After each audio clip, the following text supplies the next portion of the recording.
a lot of people who are successful, they just know how to set goals, and they know how to specifically set when I was researching, known as lifetime goals or long-term goals. But many people think, long-term goals are like, 10-year and 20-year goals. I mean, they are, right? They are pretty long. But one of the main patterns that I saw when I was doing my research in the highly successful is that they tend to have lifetime goals, right? That they want to, something to contribute to society, or they want to, be a millionaire or whatever it may be, right? They just have lifetime goals. They know what they are. So that's something that I noticed as a pattern as well. And then we'll kind of talk about like this system, because I kind of created this system where, it involves these 3 steps, obviously, where you kind of identify, give you some example on how some of your goals can look like as well. To establish, take about 10 minutes to write down your, 25 lifetime goals. So the way I tell people to come up lifetime goals is essentially think that you're 100 years old, right? And think about, what would you have accomplished? What would you love to have accomplished in your 100 years? Right? Maybe it's starting a business and launching products and services, right? And it could be getting married, or it could be really anything, right? Like, what is it that, like, for me, I have things like, I want to be a great husband and, great, brother, right? And, it could be really anything, right? So you kind of start listing them out and then instead of keeping in your mind and regretting later, right? Or you couldn't do them, or you didn't think about doing them. Focus on writing them. And again, writing your goals have a huge effect on your goals, actually, right? So even if you're not fully sure, that's okay. It's kind of right the ballpark. One of the things I noticed about goals is that the more you attempt to write your goals, the more specific it becomes over time. So if your goals are not clear and you're not really 100% sure how to do it, completely fine. It's a skill on its own that takes a while to develop. What I notice about is that the more you try to write these 25 goals or try to set goals, you become good at it. I know that's a pattern, right? Because when I first started to set goals, it started to stress me out, and it used to overwhelm me, and then I didn't want to set goals. And then what I did is, like, I would step away and then come back again. Then I looked at it. Okay, what is my favorite one? Okay, work on it a little bit. And then I step away. So it was like that in the beginning. It's only now I'm talking about it like I'm all pro, but it was a lot of struggle in the beginning when I was starting to first set goals as well, because it wasn't really clear if that was the right goal for me. Am I going to hit it? If I don't hit it, am I going to feel like a failure because I did set it? So all those questions were there. But again, a pattern I recognize is that regardless, the highly successful, regardless they hit the goal or not, and most of them actually know some of them, they might not hit it, they still set the goal anyway. So that's just something for you to kind of think about for you to do, okay? So start with your 25 goals and work with that. And you don't need to come up with all 25 right away, by the way. As long as you can come up with maybe 10, 15, that's all good. And I'll give you some examples as well.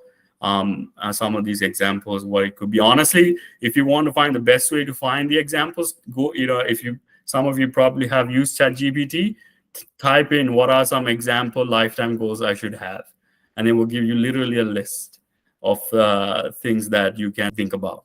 Okay, and then the next thing is essentially out of that 25 lifetime goals, you select 5 most valuable goals for you. So this is where I think Nihai will answer your questions as well, because when you have too many goals, if it's going deviating from it, best thing to do is find your most 5 favorite goals. I would say if there are 5 goals, especially the number 1 goal if you were to do it, should have the highest impact in your life. That's why I say when you're picking your number 1 goal, make sure that by doing that, achieving that or taking action on that can have a huge impact in your life. For example, me learning to public speak and doing these workshops, right? So I set a certain number of times to do it, like certain number of workshops to do. So I know it can have a huge impact in my public speaking ability and career, right? So that's kind of what I'm kind of doing. I'm practicing. I'm not trying to get everything right. I'm just trying to see, okay, what can I do to improve? Go from maybe 40% to 42% to 43. How to improve my performance in that way, right? So that's the kind of the mentality. But the five I pick are my favorite five that can have the biggest impact in your life. And this is actually that advice I actually got from Warren Buffett. The regret minimization technique I learned from Jeff Bezos, and then selecting number five, only five, and going after that number five only, I learned from Warren Buffett, because he talks about power of focus. Because if you don't focus on your goals, your attention and your consciousness is too diverted, so you have less strength, right? So that's why it's important to kind of go out of it. Think of it like, if you're in university, you're taking 5 courses, right? You're taking 5 course load, right? And you're creating now in your semester, which is a 90-day. So that's what you should do next is a pattern I recognize is creating 90-day plans for each of your 5 goals. So we'll talk about that, on how to do that. A lot of the time I see a pattern among these highly successful is some of the goals that they set is actually unreasonable. Like, how you hear about SMART goals, and then tells you to, I don't know how you interpret it, but tell you to set realistic goals.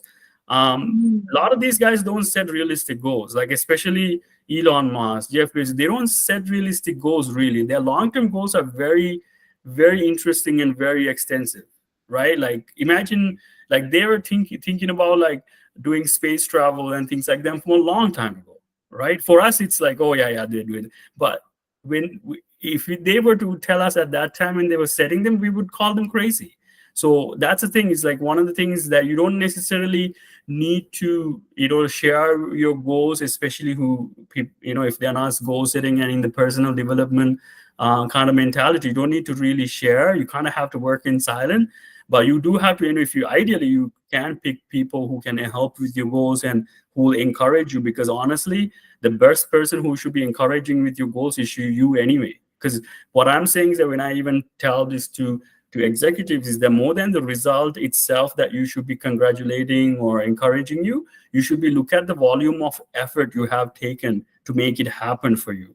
Because this is where I see the biggest change in extremely high professionals who are effective, is basically taking a look at the volume of effort you have thrown at to resolve the problem, or to get ahead, or to accelerate, or whatever, right? So if you can really like see that, and like thank that, and bless that, and congratulate that itself is your win. So you probably learn about in psychology, I don't know if you heard, it's called locus of control, right? People have either internal locus of control or external locus of control. So people who have internal locus of control, people who care, believing that they did the right thing, they believe that they took the right actions and efforts, and they congratulate, they tend to stay with their goals and their plans a lot longer than people who pay attention to, with what other people think, with what the social media think, and all those things, right? So I used to go back and forth, and I couldn't figure out why is my life volatile, and my emotions are so volatile. And it's because I started to pay attention, rather than what I thought about myself, I started to think about what other people think about myself, right? So that's something I think, certain things that for you to keep in mind, and keep setting the goals, or keeps going out about. Recognize there are influences that sometimes does come externally, but that's part of I recognize as the challenge, actually, right? So yeah, one of the main things that will also make you concentrate and make you focus is basically, for the 5 goals, to your best of your ability, come up with action plan, or essentially a list of actions.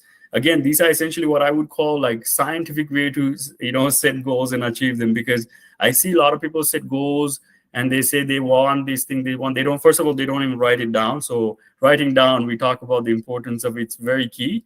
And then like prioritizing the top 5, and then now write down action plan, at least 30 activities you can do to get closer to that 5 goals.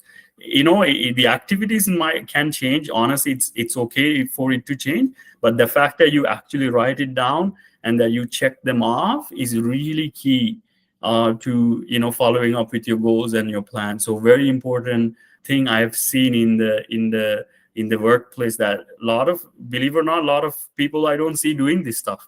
Like I work and I coach a lot of people in my teams, and I don't see a lot of people do it. And then when I started to look into how the pros do it, I started to see a huge difference why the performance are different. So make sure you practice this. Like, plan your life 90 days at a time, like you would like a semester in school, and then focus on basically writing down the efforts that you can do, right? So like if it's going to the gym thing, right, say that you're going to go to the gym, say you want to lose 20 pounds or whatever, 36 times. Go to the gym 36 times this semester or this quarter or the next 90 days. So 36 times is essentially 3 times a week, right? So plan things that are out that way, and then focus on what you can control. And another thing, I didn't really write a point on it, but focus on your inputs rather than your outputs. Like, for example, like when you're studying for an exam, you cannot really determine what grade you get, right? But the thing is, you can determine how many hours you study, right? That's the things like that. The same thing with when you're getting landing a job. You cannot determine whether you will land a job tomorrow or not, but you can, take the right actions to do your resume right, cover letter, and then apply for 100 jobs and those things, right? You can track them, right? And that's what I'm saying. Track those activities, that write them and track them, and then celebrate the effort that you have taken. Very important one I see in highly effective people, right? Because sometimes your actions might not land, right? Because in project management, you will see something. There's a difference between like delivering and landing, right? Where you might have taken all the right actions, but it might not gotten you the right results. So the fact that at least you have taken the right actions is actually key. So that's what you should be focusing on doing, and focusing on writing down the actions and taking it.